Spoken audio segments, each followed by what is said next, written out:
ఈ వీడియోలో మనం వృత్తాలకు సంబంధించిన ఒక సిద్ధాంతాన్ని చూద్దాం. ముందుగా ఒక వృత్తాన్ని తీసుకుందాం. ఈ వృత్తంలోని కేంద్రం O అనుకుందాం. అలాగే ఈ వృత్తంలోని ఒక జాను తీసుకుందాం. ఈ జాను మనం AC అనుకుందాం. అయితే ఇప్పుడు కేంద్రం O నుండి ACకు ఒక లంబాన్ని గీద్దాం. ఈ లంబాన్ని మనము OD అనుకుందాం.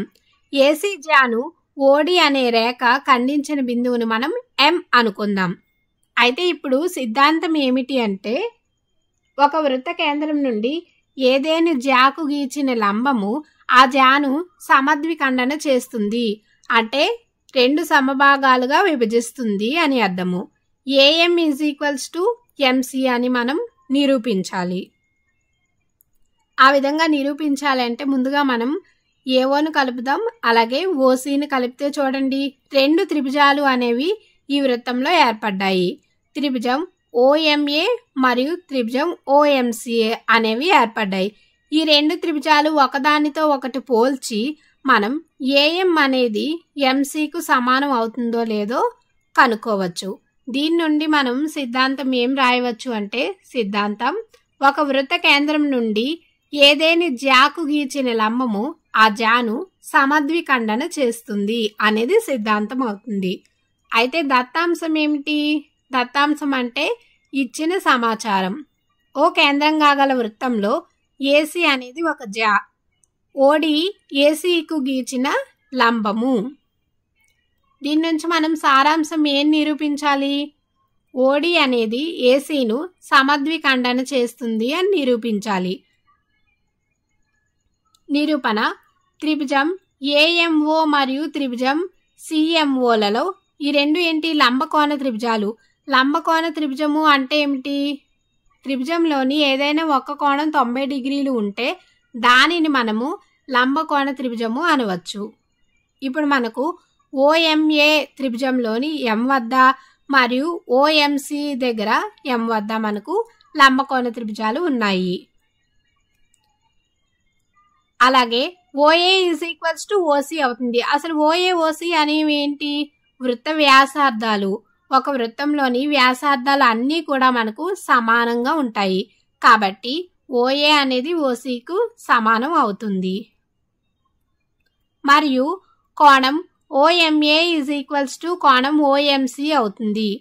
ఇక్కడ చూడండి, M వద్ద కోణం మనకు 90 డిగ్రీలు అవుతుంది అని మనకు ముందుగానే తెలుసు, ఎందుకంటే ఇవి లంబకోణ త్రిభుజాలు అవుతాయి కాబట్టి.